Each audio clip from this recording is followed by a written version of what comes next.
Okay, hello Pisces. Ayan. So this is your reading, no? So let's say anytime to parang collective reading, no?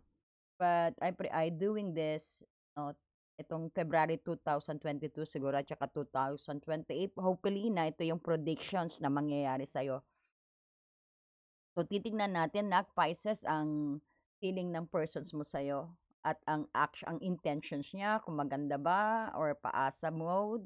And then pati na rin nak yung ano no, titingnan natin kung anong actions niya sa'yo, kung ano magiging outcome ninyo, no? So, okay, so this is for Pisces. Pisces, thank you so much no pa sa pag-hype, sa like at sa aking mga member na Pisces. Thank you so much. Titignan natin. So, titignan natin ang kanyang intention. So, wala tayong paligoy-ligoy. We will start right away. So, ano ang feelings ng persons ni Pisces sa kanya? Darang, oh, bakit mukhang masama ang loob? Bakit masama ang loob? Parang may heartbreak siya sa'yo, ha? Bakit? Iniis na mo ba? Wow, pero mayroon siyang ano, decisions na kailangan niyang gawin. No, parang feelings niya, maybe he made a decision. Oh my goodness, ang ano, no? Kumbaga, ang feeling niya, you're a very nurturer energy. Pisces, mapag-alaga ka, you're a very stable. Nakikita niya rito ang pagiging ano mo, no? Parang good nurturer ka. Parang pagiging stable mo na you could parang believe siya sa pagiging confident mo at ang security mo, no? So baka hindi kaya masakit ang loob kasi yan may insecurity siya. Oh my God, King of Swords, no? He will cut all the ano. Very makikita mo na medyo logic siya or sabihin natin medyo cold ang dating niya sa'yo. Pero no, this person really likes you. Masakit actually, nagtatampo siya o may tampo siya sa'yo. Tell us more. Ayan, King of Wands. Naku, mukhang ano to, mukhang nagsiselos. May nakikita tayong selos energy rito. So, tignan naman natin ang kanyang intention sa'yo. Intentions, wow, Ten of Cups kaagad to. Naku, parang magandang intentions niya, no, to have a family sa'yo o parang nakikita niya na may potential ang inyong relationship na na parang for the rest of his life, parang he feel very happy at home sa'yo. So, ang intentions niya is to have a happy family sa'yo. Hindi lang yun is to upgrade the relationship kung mga bago pa lang, no? Parang gusto niya magkaanak sa'yo, magka-baby sa'yo. He want a future with you, nak. So, Pisces, let me see more. Wow! Parang he finds na ang intentions niya is to find healing din siguro. Ito yung sabihin natin. Alchemy to no? Alchemy. No, ang kumbaga ang intentions niya is to find healing or sabihin natin i-heal din ang relationship na nangyayari. So medyo may misunderstanding kayo dito sa feelings niya sa iyo, medyo nababagabag siya. No, pero the star this is a very beautiful energy na find some hope and healing to na i-heal ang inyong relationship at may hope siya sa relationship na to na mauuwi sa Ten of Cups, Pisces. Nikilabutan ako. Goosebump po. And then, wow! Ang intentions niya na the both of you live into a happy family na very abundance. And nakikita natin dito na he admire you, the way you handle yourself, Pisces. No, parang he finds you, he thinks very highly of you. Gusto niya yung the way mo, yung style mo, yung pananamit mo, yung passions mo, the way you handle yourself. Some of you may siguro may mga single mother, parang nakikita nila the way you handle it na parang yeah, you're single, no? So, some of you siguro may mga anak na tapos ang persons nyo ganito naisip na parang so ang Nine of Pentacles, this is about parang singleness din ito na nag-enjoy na he finds very confident sa'yo actually. Kaya may insecurity. Nakikita niya ang pagiging high class mo, Pisces, dito. Ang pagiging nurturer mo, ang pagiging confident mo, ang pagiging stable and secured mo. No, parang feeling niya hindi mo siya kailangan actually eh. Parang feeling niya you're enjoying being single. Parang alam niya na hindi umiikot ang mundo mo sa kanya. Tama ba? Some of you na. So, tinatamad ko, Mike. So, ang actions niya sa'yo, meron 8 of Cups. So, makikita mo rito, no? Ito yung mga toxic na sitwasyon niya na iniiwanan niya. So he tried to back out sa mga no longer na hindi na nakakatulong sa kanya dito, no? So kumbaga sa hindi na makakaano sa kanya, makakabuti sa kalagayan niya. Parang he's moving into a very calm calm energy. He's tried to took a brighter side din dito, no? Ano pang action? Ayan, he wants a new beginning sa'yo. Excited siya. So, it's either na ang action siya is papakita niya na he's very excited in this relationship. And he's hoping nga, kasi he's hoping na mahil ang relationship na to. Ang intentions niya is mahil ang relationship na yan, na magkaroon kayo ng hope sa relationship, magkaroon kayo ng parang, yun nga, na parang magkaroon ng tiwala sa ibubuo ninyong pundasyon na dalawa, no? So, kasi ang intentions niya is talagang may hope siya na maniniwala siya na talagang merong pwedeng mangyari ang Ten of Cups sa relasyon na to. Kaya makikita mo ang medyo ano siya, no? Kumbaga, you think na very ano siya, no? Feeling mo na very cold siya pero hindi, matalinong tao, nag-iisip ng persons mo. Some of you might be dealing with Taurus, Capricorn, Virgo, and then yeah, Taurus, Capricorn, Virgo, Libra, Aquarius, Gemini, no? And yeah, fire sign also. The Fool is fire sign, no? Very energetic, no? Hindi, kumbaga ang actions niya sa'yo, basta mapasaya ka. Kumbaga, ayan, no? Nilalayuan niya yung mga hindi magagandang bagay na alam niyang hindi na makakatulong sa kanya or sa relationship. Pero ipapakita niya sa'yo na kung unang tingin mo sa kanya, no, ang ano niya is mapabarkada ngayon, parang nilalayuan niya yung mga toxic energy, or sabihin kung tingin mo sa kanya is playgirl or playboy, either babae o lalaki, it doesn't matter. So makikita mo, pero he's very excited to start all over again, no? Wala siyang pakialam kung ano mang ano, disaster or kung ano man ang challenge. Basta gusto niya uling subukan, na alam niya yung potential ng relationship na may patutunguhan sa Ten of Cups. Basta gusto niya ma-attain ang Ten of Cups sa inyong relationship. Okay. And then we also, wow, he's offering you something ano stable, pero medyo parang medyo sabihin natin, hindi mabilis because the Knight of Pentacles, medyo ito yung sabihin natin, hindi makapokus sa ilang sitwasyon, pero ano siya, no? Kumbaga, dahan-dahan ang i-action na ipapakita niya sa'yo, pero stable and reliable. Pundasyon ang i-build niya, pero in a slow motions, because the Knight of Pentacles ang pinakamabagal na energy, no? Okay.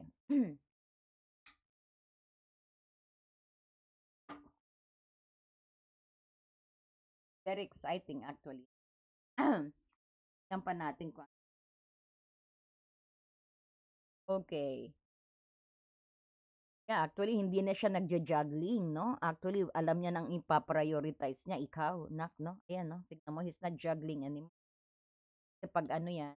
Pero nakikita natin, medyo ang persons mo, medyo too much spending. May too much spending siya, no? Dati nagja-juggling siya. Medyo ang problema niya, medyo generous siguro. Or sabihin natin na medyo magastos. No? Too much magastos siya. Sometimes hindi mo ma-appreciate, parang unwise spending ang persons mo. Ang pagbawalan mo. Wow, he feel very happy sa iyo. Ang outcome niyo, tignan mo, Nine of Cups. This is a wish fulfilled. Parang feeling niya ikaw na rin talaga, no? Ayan, may Nine of Cups and Ten of Cups. So parang this is preparations of marriage. So some of you mag-expect ng living together, may proposal, wish fulfilled ka, ang feeling niya. Kumbaga, ikaw ang regalo, ikaw ang prize sa lahat ng pinaghirapan niya. Saan ka pa? Oh, may Four of Cups tayo nakikita. So, ang Four of Cups, ito yung parang missed opportunity. Merong nag-offer ng love sa kanya na hindi niya pinapansin. No? Take note. Merong isang tao na ipinopursu ang persons mo. Pero which is good thing, ini-snub niya. Yan, no? Yan siya. Nakapokus siya sa kung ano yung meron siya ngayon. Ikaw, siguro anak niya, kung may anak pa siya, yung buhay niya right now. Tignan mo, oh, parang wala siyang gana sa nag-offer ng love sa kanya rito. No? Makikita mo ang loyalty niya. Kumbaga, he's not interested sa mga bagong babae man o nagpapakyut sa kanya. Gwapo siguro to, tsaka maganda siguro ito. No? Oh, yan. Parang ikaw ang pinaka-world niya, nako. You got the world hero. It's supported by the universe. This is, sabihin natin, this is parang the two of you are aligned already. Meron kayong positive outcome dito. The world, this is a positive outcome, no? It could be also na some of you din siguro mga long distance partner, iba ang cool, iba ang sabihin natin, ibang country ang inyong persons. It could be siguro LDR din, no? Na asahan nyo may loyalty sa persons na to. Hindi siya nyo pinapansin. Especially to those, again, King of Pentacles. This is stable, stability. Kung makikita mo, very matured ang plano niya sa'yo. Ito ang King of Pentacles. At saka ikaw, kung ikaw man is Taurus, Capricorn, Virgo energy. Kung makikita mo rito, no? Stability ang gusto niya. May maganda, may Queen, Queen of Cups. Talagang makikita mo. Ang potential nito, legacy to, no? Kumbaga, kayong dalawa, oh. Queen of Pentacles and the King of Pentacles. So makikita mo parehas kayo ng adhikain, no? Malamang na gusto nyo rin ang isa't isa rito, no? Pag gusto niya stability sa'yo, secure, no? Kasi ang King of Pentacles, very ano yan, sabihin natin, mahilig din sa business yan, no? May sabihin natin, may kaya din. Or sabihin natin, may ano, kaya kang suportahan at masisecured ka. So kung makikita mo, explain natin again ang feelings para lalo mong maunawaan. So, ang Three of Swords dito, parang there is no sugar coating din sa ano, no? Parang may konting emotional conflict tayong nakikita, as I said earlier. So, kumbaga, ang style niya parang there's no sugar coating. Nararamdaman niya ang sakit or heartbreak. Siguro seloso pero matured ang pagsiselos niya. Parang siguro sabihin natin nakaraan din niya may sense of sabihin natin betrayal, no? Pisces, baka nakaranas din siya ng betrayal dati. So ngayon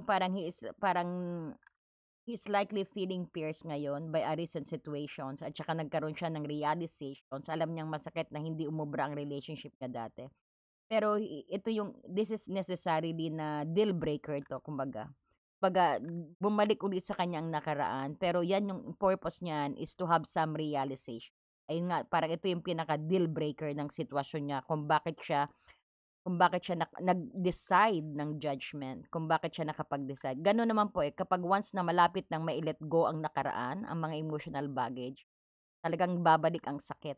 Totoo po 'yan, 'no? Babalik ang sakit. Pero after niyan, 'yan na, makakapagdesisyon ka na.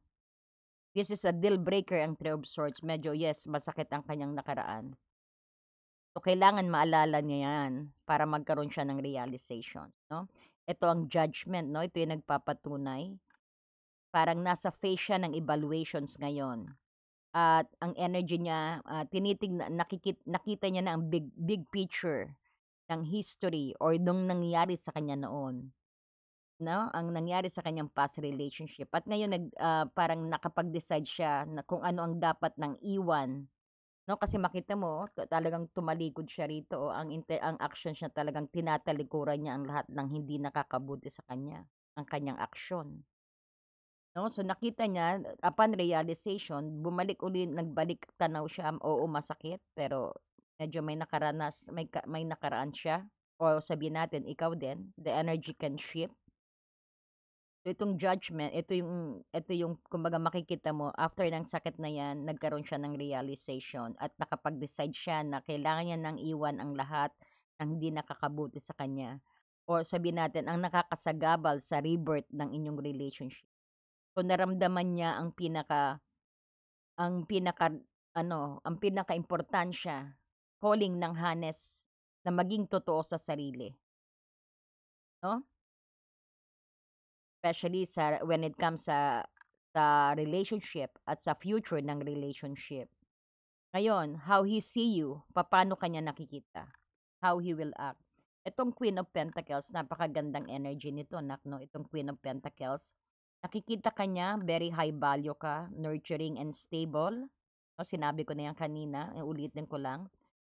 You need to recognize also, this is you, no? Nasa energy ka, Pisces, ng Queen of Pentacles at the month of February. So, you are very home or gold sa buhay niya. Irerespeto ka niya. Actually 'no, you are very practical, kumbaga na gusto niya yung pagiging practical mo and likely sees you as someone na who has their life together, na meron kang buhay na parang hindi mo kailangan ng kung sino pa. Parang you could live on your own, yan ang nakikita niya na you are very stable Pisces. Kaya din masakit sa kanya ang Three of Swords dito. So even more, medyo may confusing energy. So ito yung internal tug of war na sinasabing position. So ang appearance ng dalawang different kings dito, no? This is isolating between King of Wands and the King of Swords. Kung makikita mo, kumbaga he's trying to be detached sa logical. He's using his head over his heart, no? Kumbaga ginagamit yung utak niya over sa kanyang puso para maprotektahan niya ang sarili niya, para maprotektahan niya ang sakit. So maybe, yan nga sinasabi ko sa iyo, medyo he might seem cold over late dito din, no? Kung makita mo medyo may pagka-cold. Pero underneath the logic na yan, ito yung king of no, ito yung king of wands. So, underneath sa medyo logic siya, hindi niya gaanong pinapakita sa iyo na yung hindi niya pinapairal ang puso para maprotektahan nga sa sakit. Baga niya lang yung scapegoat, no? Pero underneath ng logic na pinapairal niya, meron siyang fiery energy and attraction. There is still fire and attraction. So, nararamdaman niya ang very strong impulse na mag-lead to actions, na kumilos siya para sa ikagaganda ng inyong and para siyempre ma-maintain din yung charisma niya. No? Pero he is struggling na i-balance, no? Yung init at saka yung pagiging nag-struggle siya na i-control ang init at pagiging cold ng King of Swords energy na nababalutan siya o nababalutan ka, no? So, ang pinaka-verdict dito, he feels deeply conflicted, no? Pinapahalagan ka niya and still has a lot of fire for you, no? Marami siyang very passionate siya when it comes dealing with you. Pero be specific sa sakit at realizations na parang ito yung nag-force sa kanya na nasa trial phase na andi dito kasi ang judgment. So makikita mo sa ngayon parang sinusubukan niya na maging logic para to decide if the passion is worth ba. Sinusubukan niyang gamitin ang King of Swords, putulin ang pagiging gamitin ng puso muna para ma-decide niya kung worth ba ang ibibigay niya rin na init or passion sa kung tama ba yung nararamdaman niya, kung worth ba yan, nakukuha niyo po ba? Yan. So kung makikita mo dito, nag-full din ako ng some clarifications with the Three of Swords. So makita natin kung ano yung pain na talagang nasaktan siya. Para malaman natin kung saan ba talaga nanggagaling ang sakit na dala niya, no? Kung bakit kailangan niyang gumamit dito ng coldness sa'yo para makita ang pagiging init daw. Kung worth ba yung sakit na naramdaman niya at ipakita sa'yo na very passionate siya. Parang gano'n, nakuha mo na? So makikita mo, I could see here, ang sakit na 'to yung parang hindi lang basta away, kumbaga sabihin din natin 'no, malamang kung saan ba talaga siya nanggagaling ng sakit dalalda niya. Meron tayong Moon and then Eight of Swords and Six of Swords. So, ang breakdown kung ano yung ibig sabihin nito 'no, ang sakit na 'to yung parang pinagmulan ng internal confusions. Hindi lang basta away ninyong dalawa, nanggaling ito sa insecurity at takot. 'No, takot niya na hindi niya pa masabi ng direkta sa'yo. So, puwedeng may trauma siya sa hidden issue mula sa past niya na nagre-resurface dahil sa nararamdaman niya para sa'yo. So, malabo pa sa kanya sabihin natin, malabo pa sa kanya yung lahat, 'no? Kaya minsan defensive siya sa'yo kung bakit may King of Swords din. So, diyan mo makikita 'no, kung bakit medyo cold siya, nag-iingat. So, parang pakiramdam niya trap din siya, eh, 'no? Kasi makikita mo na parang trap siya rito sa buong story nito, eh. So, parang stuck siya dahil, hindi dahil sa ikaw yung nagkulong sa kanya 'no, ayan tayo. Hindi dahil sa ikaw yung nagkulong sa kanya, kundi dahil sa sarili niyang limitation. So, parang nararamdaman niya na nag-overthinking siya sa lahat ng bagay, to the point na parang nakatali siya sa sakit, parang tingin niya wala ng kasagutan. Parang this is self-inflicted 'no, parang meron siyang insecurities talaga. Wala siyang tiwala sa sarili niya. Marami siyang tanong na what if, negatibong boses 'no, bumubulong sa ulo niya 'no, at lalo na yung nagpapakaba sa kanya is commitment. So, kunad pa tayo. Oo, may 8 of Wands. So, nagbago 'no, kumbaga you gonna receive some communication sa kanya. Naku, ayan communications again. Gusto ka niyang makausap 'no, siguro kung naka-silent kayo o long distance kayo o no contact, gusto ka niyang makausap. So, 'yan, the Emperor gusto niyang magbuo ng foundation sa'yo, oh. So, i-scan ko pa 'to 'no, marami pang istorya dito. So, makikita mo, may magandang balita na paparating sa'yo because of the 8 of Wands. 'Yan din yung card ng reconciliation 'no, at maaari din maka-receive ka ng message of love sa kanya, na baka ayan 'no, kasi medyo medyo harsh ang dating, parang pabigla-bigla, iga-iga ang dating. Pero ang all he wants is to build some foundation. So, kung makikita mo, gusto niyang iwan yung sakit na 'to. So, yung card na 'to ay tungkol moving sa calmer water din ang 6 of Swords. Parang pinapakita niya na ang pain na ito yung bahagi ng kanyang healing process. Ayun nga sa 3 of Swords. Kumbaga gusto niyang i-release ang bigat na 'to para makarating siya doon sa 10 of Cups. So, the star dito na nakita natin, itong star na nakita natin as an intention. So, ang pinaka verdict nito 'no, kumbaga mas malakas ang energy na ang pain or personal baggage niya is galing sa kanyang past talaga 'no. So, tatandaan mo kung bakit medyo cold siya because try to protect 'no, kung tinitingnan niya kung worth ba yung sakit na naramdaman niya dati o worth ba na dapat niya ng maging passionate na sa'yo, ilabas ng full blast. 'No, may malakas na energy na pain at personal baggage 'to galing sa kanyang nakaraan na nag-trigger lang dahil sa seryosong feeling niya sa'yo. So, hindi ikaw ang problema dito 'no, 'wag mong isipin na ikaw ang problema ay ang multo ng nakaraan niya na sinusubukan niyang labanan ngayon na gamit ang King of Swords. Ngayon naunawaan mo na 'no, pero he is very passionate person, very compassionate siya, mahal ka niya 'no. So, kailangan niya ng space para ma-realize niya kung bakit nag-silent mode kayo, kailangan niya ng space para mai-realize na siya lang ang nagtatali sa sarili niya. So, 'wag mo siyang piliting magsalita agad 'no, kailangan niya munang ituwid ang sarili niya na mas may payapang pag-iisip 'no. So, napakaganda actually. Para sabihin din natin na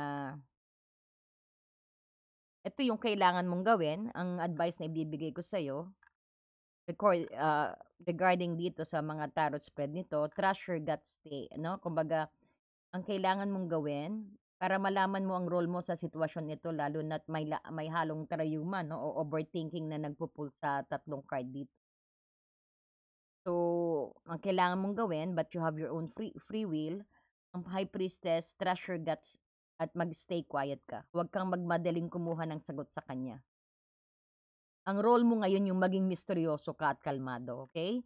So, ang action mo, makiramdam ka lang kung mararamdaman mong kailangan niya ng space, ibigay mo yung space na yan. Huwag mong pilitin na explain niya agad ang sakit na yon, no? O yung sakit niya. Ang pinaka-vibe na nakikita ko, magiging safe space ka niya na hindi nagtatanong, gusto niya 'yan 'no, ng masyadong ayaw niya ng matanong, 'no? Kumbaga kasi nasa peak siya ng realizations nak, eh. So, ang intuitions mo ang nagsasabi sa'yo kung kailan ka dapat umextra, kung kailan ka talagang dapat magsalita. At least alam mo ng nangyari 'no, kasi you're doing some tarot, eh. Siya hindi. So, ang how to deal with these situations, binibigyan ka na stay silent ka daw. Pakikinggan mo lang siya. At 'pag tingin mong humupa na, ayan, alam mo 'yan ang gusto niya, mas lalo siyang magkukuwento sa'yo hanggang sa maging para na kayong friends na wala ng lihiman. 'Yan ang magiging outcome. Ito yung sinasabi, the art of patience, may temperance ka. So, kailangan mong mahabang pasensya at balanse dahil nakita natin ang King of Swords dito. cold logic at king of wands ng passions.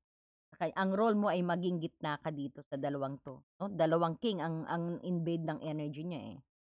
So, ang action mo, huwag kang mag-react ng sobra sa pagiging cold niya, okay? Huwag mo ring habulin ang fashion niya. Be steady. Pakita mo na stable ka para kang isang Queen of Pentacles mo. Parang ikaw ang maging papel na Queen of Pentacles mo kanina, no? So, ang magiging vibe niyan, peaceful and flowing. So, ipakita mo sa kanya na ang relasyon nyo ay hindi dagdag na stress, kundi isang lugar ng kapayapaan. 'Di ba? Tsaka protect your energy na. So, ito yung pinaka-importante para sa sarili mo habang nag-heal siya at nag-iisip, mag-rest ka rin, no? So, ang dapat mong i-aksyon, nakikita ko rito, huwag mong gawing full-time job ang pag-aayos sa kanya. Focus on your own habits and peace. Hayaan mo siyang lumapit kapag tapos na siya makipag-away sa sarili niyang isip. Okay? So, ang magiging vibe, ang magiging outcome, detached nurturing.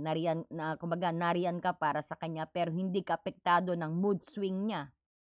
No? That is respect to yourself. You are the Queen of Pentacles. Paano mo masasagupa ang dalawang energy na to? Ito na sabi sa'yo ng spirit guide, be the Queen of Pentacles. Pinaka-effective move mo ngayon ay ang huwag gumawa ng big moves. Hayaan mo siyang makita niya ang kahit magulo ang isip niya, ikaw yung nananatiling stable, kalmado, at hindi pressure sa buhay niya. Tatandaan mo yan, nak, no? So, napakagandang message sa'yo dito. Kapag nakita niya na hindi ka nagpapanik sa silence niya, mas mabilis siya magtitiwala na iwanan ang past niya. So, ang advice sa'yo, isipin mo na ikaw ang anchor. Ikaw ang the Queen of Pentacles. Kapag kumalma na ang bagyo sa isip niya, ikaw ang babalikan niya dahil ikaw ang simbolo ng stability. No? Ayan, nakukuha mo ba? Napakaganda ng reading sa'yo. I love this reading. At saka actually, he's walking away from a heavy stuff eh. Ayan ang actions niya, oh. Ang unang step niya yung pag-iwan sa mga bagay na hindi niya nakakatulong. So, yung pagiging silent, yung separations, temporary separations, some of you. So, may nakita tayong 3 of Swords dito at 8 of Swords, no? Triuma yan. So, ang action niya ngayon, yung talikuran ng emotion na yon, no? Pipiliin niya na i-let go yung mga drama o bigat ng nakaraan na pumipigil sa kanya. So, may new beginning ka. Ito yung full, ito yung tungkol sa pagsisimula muli ng walang bitbit na takot, no? Which is beautiful energy. Is ready to try again with you, pero isang fresh at light na paraan. No? Magkakaroon siya ng bahala na attitude, no? Kung positive nga, kind, susubukan niyang mag-approach sa'yo na parang walang nangyaring gulo. Parang looking for clean slate, no? So, ang Knight of Pentacles, ito yung dito papasok ang pagiging seryoso niya. Kahit the Fool, ang simula ay medyo padalos-dalos ito, pero ang Knight of Pentacles ang magpapatakbo ng relasyon. Slow but surely but stable and reliable. Hindi siya magmamadali. He will move slowly but surely to, anak. No? Magiging consistent siya. Kung mag-message siya o makipag-date, gagawin niya itong regular. Hindi ito one-time, big time. Dito, one-time, big-time effort. Ito yung effort na pangmatagalan at may konkretong plano. Okay? I love this. So, ang kabuuan ng kanyang next action sa'yo, medyo drastic. Ang transitions niya, iiwan ang pain. Susubukan uli niya ang panibago. Gagawin niyang tama at dahan-dahan. So, expect na huwag kang mabigla kung bigla siyang mag-iba ng mood from being cold, being lighthearted. Pero huwag kang mag-alala, no? Kung Knight of Pentacles sa dulo ng magsasabi, gusto niyang maging reliable sa iyo at sa mga susunod na araw. Okay? So, ayan. Congrats sa'yo. Napakaganda ng reading mo, no? So, alam mo na kung paano mo sasagupain ng dalawang king na energy niya, King of Swords and King of Wands. That is very good. Ulit-ulitin mo na ang video na to, no? Ang panlaban mo is maging Queen of Pentacles ka kahit na Pisces. Nakuha mo? Kailangan mo energy ng King of Pentacles para sagapuin itong pagiging cold niya at pagiging fiery niya. Ulit-ulitin mo para maintindihan mo, napakaganda ng mensahe sa into Pisces. Okay, I hope you enjoy Pisces and thank you so much. Pengin naman po ng hype and like dyan. Okay? At salamat po, pa-share na rin po. May promo po tayo. Naku, natapos na palang promo, sayang. So, pwede po kayong no, kung nababahala kayo, you could message us in Facebook, no? Konting donations lang, masasagot natin yung pinakagugulong sa utak ninyo, no? I could help you out to make you some enlightenment po, no? Marami pong salamat and God bless you. I love you po. Thank you, Spices.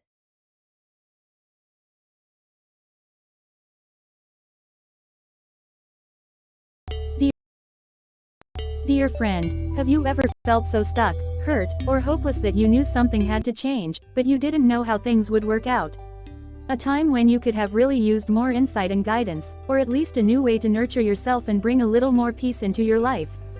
We all struggle with our own issues, self-defeating patterns, and conditioning, all of which color our views of ourselves and the world, whether we're aware of it or not. Add in the chaos of modern life, and it makes sense that you might not know what to do, where to turn, or even what's holding you back. But what if you had a tool that could help you not only relieve stress and anxiety, but also help you focus on self-care and get clear on what blocks your way to living the life you truly want and deserve? In HAR, everything will be revealed to you. In HAR, you will be inspired, enlightened and empowered. Mahal kong kaibigan, naranasan mo na bang mapagod, nasaktan, o nawalan ng pag-asa na alam mong may kailangang baguhin, ngunit hindi mo alam kung paano mangyayari ang... Dear friend, have you ever felt so stuck, hurt, or hopeless that you knew something had to change, but you didn't know how things would work out? A time when you could have really used more insight and guidance, or at least a new way to nurture yourself and bring a little more peace into your life. We all struggle with our own issues, self-defeating patterns, and conditioning, all of which color our views of ourselves and the world, whether we're aware of it or not. Add in the chaos of modern life, and it makes sense that you might not know what to do, where to turn, or even what's holding you back.